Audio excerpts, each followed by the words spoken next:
Good morning, colleagues. We've got a lot to discuss. Well, I am telling you now, and I hope this goes out, you have failed this country. We're going to do things differently. We're going to tell the truth, even when they are hard truths.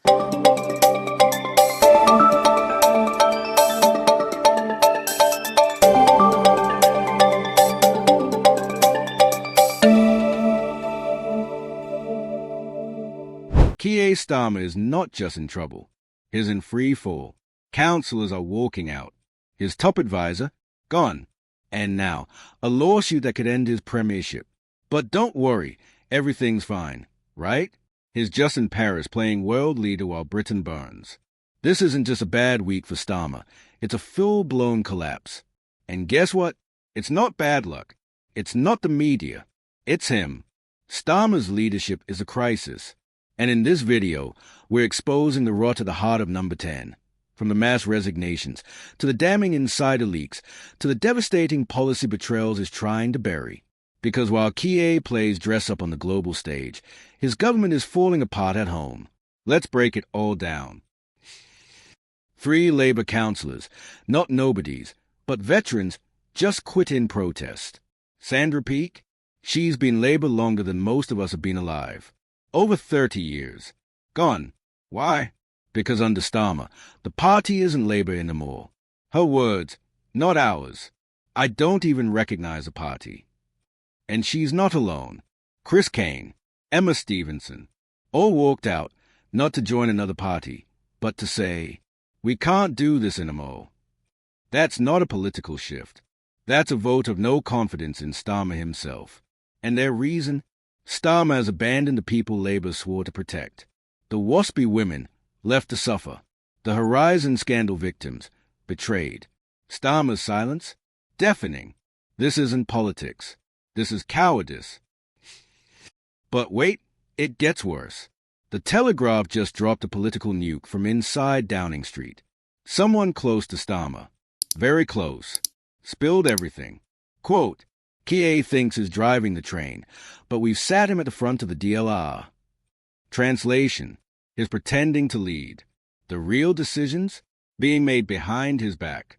He's a political version of a toddler with a toy steering wheel. And they weren't done. He's being called an HR manager, not a leader.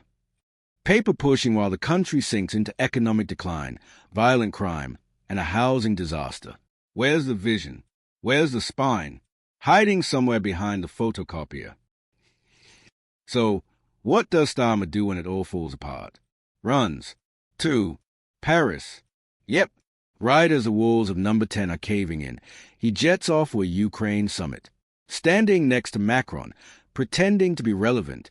And let's be clear, supporting Ukraine is vital. But using a global crisis to escape a domestic disaster, that's the oldest trick in the political book. And while there's abroad talking peacekeeping forces, Britain's streets look like war zones. Knife crime soaring. Riots leave scars. But sure, Keir posed for that photo. The lighting in the LSE is divine. Back at home, his spin doctor just quit. Matthew Doyle, the man Starmer brought in to rescue his image, walked out the door. And how do they fix this? They bring in 2 new spin doctors. Because obviously, the problem is messaging, not the policies, not the leadership, just a communication issue. They are rearranging the PR deck chairs on the Titanic. Even friendly media like The Independent is calling them out, saying the public needs to be convinced the sacrifices are worth it. Translation, nobody buys what Starmer's selling, because the shelves are empty.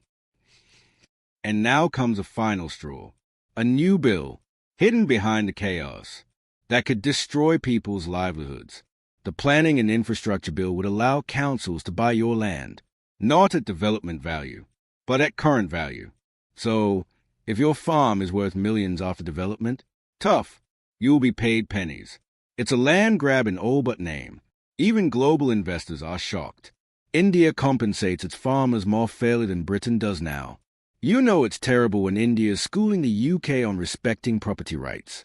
And yes, legal experts are warning of a massive class action lawsuit, one that could bankrupt the government and obliterate Starmer's credibility. So, let's recap. 1. Labour councillors are fleeing the party. 2. Downing Street insiders say Starmer isn't in control. 3. His spin team is jumping ship. 4. He's off playing statesman while Britain cries out for leadership. 5. And behind the scenes, they are plotting to seize land from ordinary people. This isn't leadership.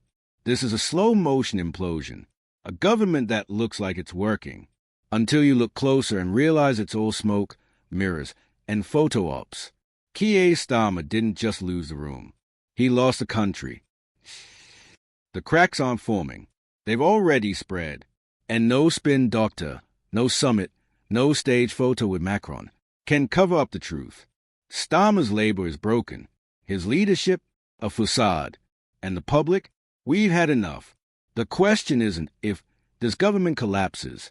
It's when. And by the look of things, it's already happening.